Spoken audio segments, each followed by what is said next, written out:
So hello guys, I welcome you all.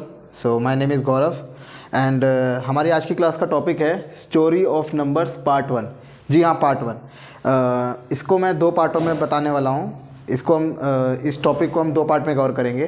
तो आज के पार्ट में हम किस किस के नंबर के बारे में जानेंगे। Natural number, whole number, integer, rational number, irrational number. मतलब ये नंबर आए क्यों, ये नंबर क्यों ज़रूरी थे, इससे हमारा क्या फ़ायदा होने वाला था, हम ये आज जानने की कोशिश करेंगे कि ये नंबर नहीं होते या फिर अगर होने से इसका क्या फ़ायदा हुआ हमारे। तो देखिए, इससे होने से क्या फ़ायदा हुआ कि सबसे पहले क्या होता था कि इंसानों को गिनना होता था किसी भी चीज़ों को। तो वो गिनने के लिए उन्होंने क्या किया, इन नंबरों को ईजाद किया। कितना, 1 2 3 4 5 6 7 8। बाद में जैसे जैसे नंबर बढ़ते गए तो इसको नाम दे दिया गया नेचुरल नंबर्स का। नेचुरल नंबर्स का क्यों, जैसे कि अगर आप किसी दुकान पे पेन लेने जाते हैं तो अगर आप कहते हैं कि मुझे 2 पेन चाहिए, तो वो कैसे गिन के दे देगा आपको, 1 पेन और ये एक और पेन, तो ये कितने हो गए, 2 पेन हो गए। तो इसलिए इसको नेचुरल नंबर कहा गया।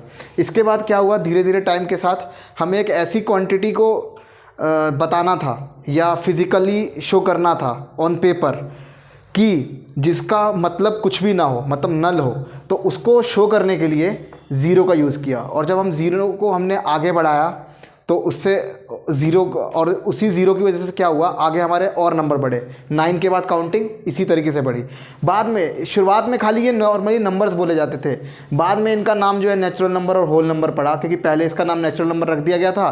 तो जब ज़ीरो को कंसीडर साथ में कर लिया गया तो इसको क्या कह दिया गया, होल नंबर कह दिया गया। अच्छा, 0 1 2 3 इनको क्यों नहीं होल नंबर बोला जाता है, इनको नेचुरल नंबर क्यों नहीं बोला जाता है? क्योंकि ये नेचुरल नंबर इसलिए नहीं है क्योंकि अगर आप किसी दुकान पर गए तो आपने बोला कि मुझे पेन दे दीजिए, 3 पेन्स दे दीजिए, तो 3 पेन्स दे दीजिए। तो अगर मान लीजिए आपकी काउंटिंग 0 से स्टार्ट हो रही है, तो वो क्या कहेगा, 0 1 2, तो वो क्या करेगा, आपको 2 पेन्स निकाल के दे देगा।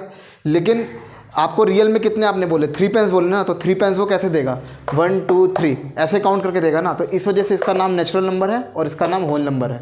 तो ये नंबर क्यों आए थे, ये नंबर इसलिए आए थे क्योंकि हमें चीज़ों को काउंट करना था उस वक्त, हमारी ज़्यादा नीड नहीं थी। और नंबरों ने हमारा काम क्या करा है, ईजी किया है। ये नंबर्स किसने बनाया है, ह्यूमंस ने बनाया है। और ह्यूमंस क्या चाहता है, हमेशा से अपना काम ईजी करना चाहता है। जैसे कि अभी आप देख लीजिए, कुछ साल पहले तक क्या होता था, लेटर्स होते थे, हम किसी को लेटर्स देते थे और फिर उससे बात करते थे, फिर उसका रिप्लाई आता था, तो उसमें टाइम लगता था। फिर हमने थोड़ा काम को ईजी बनाने के लिए क्या किया, हमने काम को ईजी बनाने के लिए पेजर का इस्तेमाल किया। पेजर से जब हमारा मन भर गया, अब हमें लगा कि नहीं, इससे भी कुछ ज़्यादा एडवांस टेक्नोलॉजी होना चाहिए, तो हमने क्या किया, मोबाइल फ़ोन का इजाद किया। तो ऐसे करते करते चीज़ें डेवलप होती गई।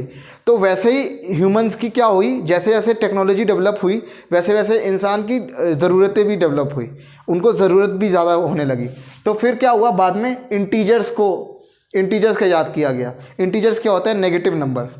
अब इनका क्यों यूज़ किया गया, क्योंकि क्या होता था कि जब कोई इंसान कर्ज लेता था, तो अब जो कर्ज लेने वाला होता था और जो कर्ज देने वाला होता था, तो दोनों एक ही तरफ से बोलेंगे कि 15,000।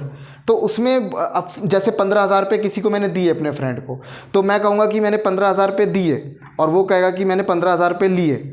लेकिन इसको मैथमेटिकली शो करने के लिए हमने नेगेटिव नंबर को बताया। और शुरुआत में इसको एक्सेप्ट करना इतना आसान नहीं था। जैसे कि आप अभी भी देखेंगे, इसी को हटाने के लिए क्या करते हैं, जैसे अगर बड़े बड़े आप घरों में जाइएगा तो उसमें क्या होता है, पार्किंग लॉट्स होते हैं ज़मीन के नीचे, तो वो लोग नेगेटिव -1 -2 -3 नहीं रखते हैं, वो लोग क्या रखते हैं, P1 P2 P3। अब ये क्यों रखते हैं, तो इसका कोई स्पेसिफिक आंसर तो नहीं है, लेकिन इसका हम इस तरीके से आंसर कह सकते हैं कि अगर मान लीजिए कोई छोटा बच्चा है, छोटे बच्चे को तो 1 2 3 काउंटिंग सिखाते हैं, उनको तो नेगेटिव नंबर के बारे में बताते नहीं हैं, तो फिर वो कैसे पता करेगा। तो इसलिए उनके लिए क्या कर दिया, P1 P2 P3, ताकि उनको जो है समझने में आसानी हो कि हम कहाँ पे खड़े हैं। ठीक है, तो नेगेटिव नंबर्स इसलिए आए थे कि जब हमें कर्ज़े का हिसाब रखना था, ठीक है, कि मैंने उसको दे रखा है, मतलब मैंने उसको कोई अमाउंट दे दिया, तो मेरे पास अभी कितने पैसे कम रह गए, 15,000 कम रह गए, तो वो कैसे दिखाएगा, -15,000 के हिसाब से। तो ये हो गए आपके इंटीजर्स। तो अभी तक हमने क्या समझा कि हर एक कोई भी जो इंटीजर होता है या कोई भी जो नेचुरल नंबर होता है वो होल नंबर ज़रूर होगा। कोई भी होल नंबर जो है वो इंटीजर ज़रूर होगा, लेकिन ये ज़रूरी नहीं है कि इंटीजर जो है आपका होल नंबर होगा, क्योंकि -3 क्या है, वो होल नंबर हो सकता है क्या? नहीं हो सकता। लेकिन 1 जो है होल नंबर है, वो इंटीजर हो सकता है क्या? हाँ, हो सकता है। तो कोई भी नेचुरल नंबर होल नंबर ज़रूर होगा, और every whole number is a integer. तो कहानी यहाँ तक आ गई आपको समझ। अब इसके बाद कहानी आती है रेशनल नंबर्स की। रेशनल नंबर ये कैसे नंबर होते हैं, अभी इसको आपको थोड़ा एक्सप्लेन करा जाता है रेशनल नंबर को। यहाँ तक आपको समझ में आ गया होगा।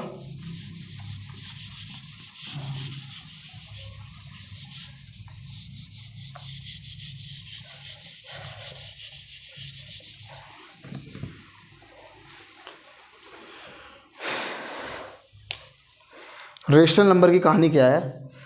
रेशनल नंबर इसलिए बनाया गया है क्योंकि अब क्या हुआ बाद में कि हमें चीज़ों को डिवाइड करना पड़ा। जैसे कि अब एक इंसान था, उसमें अगर उसको 3 हिस्सों में रोटी को देना है, तो अब उसको कैसे देंगे? 3 इक्वल पार्ट्स में तोड़ के देंगे। तो कुछ स्कॉलर्स थे, उन्होंने एक तरीका निकाला कि इसको हम फ्रैक्शंस में बांट देंगे, पार्ट्स में बांट देंगे। तो इस तरह से किसका डेवलपमेंट हुआ? रेशनल नंबर का डेवलपमेंट हुआ। इसका नाम शुरुआत में रेशनल नंबर नहीं रखा गया था, शुरुआत में इसको सीधा एक सिंपली फ्रैक्शन बोलते थे। बाद में जैसे जैसे डेवलपमेंट हुई, इसका नाम क्या रखा गया? Rational number. रेशनल नंबर की एक खास बात क्या होती है कि इसको आप p/q के फॉर्म में लिख सकते हैं। p/q क्या होता है? p भी एक इंटीजर होता है और q भी एक इंटीजर होता है। q भी क्या होता है? एक इंटीजर होता है, और इसका कोई कॉमन फैक्टर नहीं होता है। मतलब कॉमन फैक्टर का मतलब जैसे 2/4 ऐसा, ये इसको आप रेशनल नंबर नहीं कहेंगे। क्यों? क्योंकि ये 1/2 आ जाएगा। ठीक है, तो जिसका कोई भी कॉमन फैक्टर ना हो उसको हम क्या कहते हैं? Rational number. और रेशनल नंबर क्या होता है कि डेसिमल के बाद उसकी वैल्यू कुछ डिजिट्स के बाद रिपीट करने लग जाती है। जैसे कि 1/2 है, तो इसका क्या लिखेंगे आप? 0.5। इसके बाद क्या आएगा? 0 0 0 0 0। मतलब ये चलता रहेगा, ये 0 0 तक ये रिपीट ही करता रहेगा। ठीक है, ये कभी, और ये 0 0 मतलब ये रिपीट करने लग जाएगा। वैसे ही एक और नंबर 0.47 47 47, ये भी क्या है कि रिपीट करने लग गया। तो जब पैटर्न रिपीट करने लग जाए डेसिमल के बाद, तो उस तरह के नंबर को हमने क्या कहा?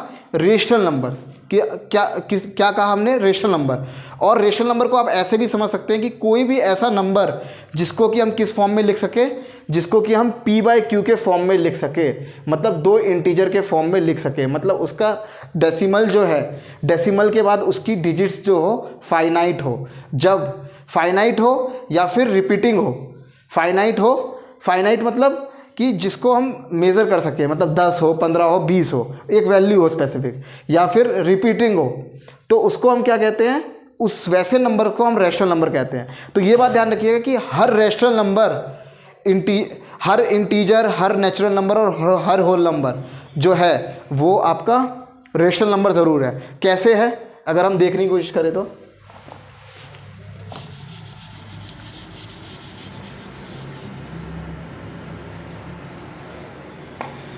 जैसे आपने कहा नंबर 2, तो नंबर 2 को हम देखते हैं कैसे ये हमारा रेशनल नंबर है। देखिए 2 है, 2 को p/q के फॉर्म में लिख के कोशिश करते हैं। क्या होता है इसका मतलब? देखिए p यहाँ पे क्या है? 2 है, और यहाँ पर जब कुछ नहीं होता है तो क्या होता है? 1 होता है। तो ये p/q के फॉर्म में आया कि नहीं आया? p/q के फॉर्म में आया कि नहीं? 2 इंटीजर के फॉर्म में आया कि नहीं आया? इसके कोई कॉमन फैक्टर है क्या? नहीं है। तो वैसे नंबर्स जिनकी कोई कॉमन फैक्टर ना हो और उसको हम p/q के फॉर्म में लिख सके, उसको हम कहते हैं रेशनल नंबर। और q जो हो वो 0 के इक्वल नहीं होगा। अगर 0 के इक्वल हो जाएगा तो वो टर्म क्या हो जाएगी? अनडिफाइंड हो जाएगी। क्या हो जाएगी? अनडिफाइंड हो जाएगी। तो कहानी यहाँ तक तो आपको समझ में आ गई होगी। इसके बाद कहानी क्या आती है? कुछ ऐसे नंबर्स आते हैं जिसमें क्या होता है, जिसको हम p/q के फॉर्म में लिख ही नहीं पाते हैं। अच्छा, क्यों नहीं लिख पाते हैं? इसलिए नहीं लिख पाते हैं क्योंकि क्या होता है उसमें डेसिमल के बाद ना डिजिट्स जो है कभी रिपीट ही नहीं होती। ना रिपीट होती है ना एंड होती है। क्या होती है? ना रिपीट होती है ना एंड होती है, कभी भी ऐसे चलती रहती है कुछ तो रैंडमली। तो इसको क्या आप p/q के फॉर्म में लिख सकते हो? नहीं लिख सकते ना, इस ऐसे नंबरों को जो कि कभी डेसिमल के बाद एंड ही ना हो। तो उस तरह के नंबरों को हमने एक अलग कैटेगरी में डिवाइड किया। किसमें? इर्रेशनल नंबर में। तो इर्रेशनल नंबर का डिस्कवरी कैसे हुआ था ये हम देखने की कोशिश करते हैं। रेशनल नंबर तक तो आपको समझ में आया होगा।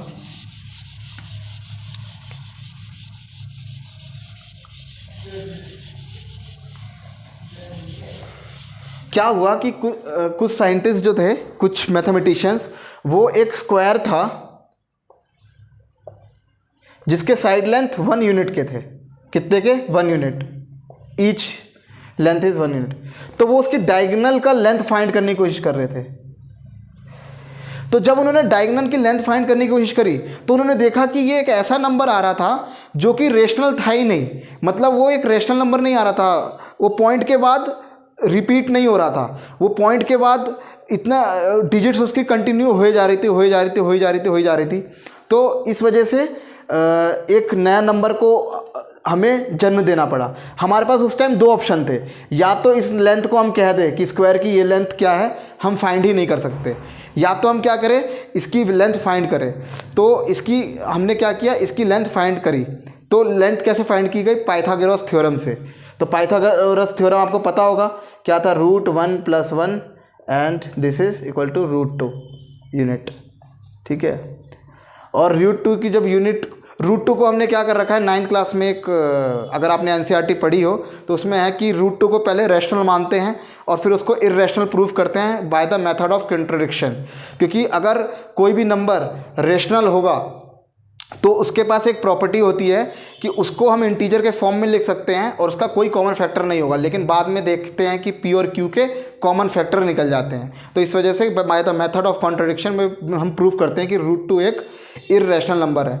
और √2 एक ऐसा नंबर है जिसको नंबर मानने के चक्कर में बहुत ही लोगों को मतलब बहुत हादसे हुए। मतलब जिसने भी ये कहा उनके साथ बहुत बुरा हुआ। ये एक बहुत ही मुश्किल नंबर था किसी के लिए भी एक्सेप्ट करने के लिए। और एक फैक्ट और भी है कि जितने भी नेचुरल नंबर्स होते हैं जो कि परफेक्ट स्क्वायर नहीं होते हैं, वो सारे ही इर्रेशनल नंबर होते हैं। तो लास्ट में क्या किया गया, rational number plus irrational number मिला के क्या बनाया गया, रियल नंबर्स। क्या बनाया गया, रियल नंबर्स। ठीक है। और उसी से बन गई हमारी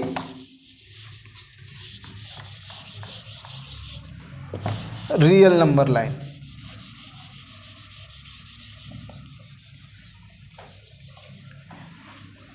क्या बनी हमारी रियल नंबर लाइन। कैसी दिखती है हमारी रियल नंबर लाइन, देखिए 0 1, ठीक है, 2 1/2 √2 3 पाई -1 -2 -3। ओके।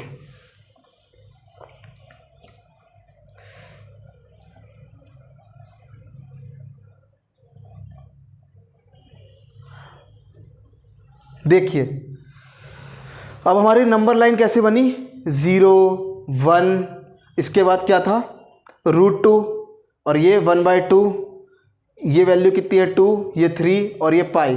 मतलब इसमें क्या था, रियल नंबर लाइन पे हम क्या कर सकते हैं, हर नंबर को आप यहाँ पे शो कर सकते हैं। जितने भी नंबर होते हैं रेशनल और इर्रेशनल मिला के, वो सारे नंबर इस नंबर लाइन पे शो किए जा सकते हैं।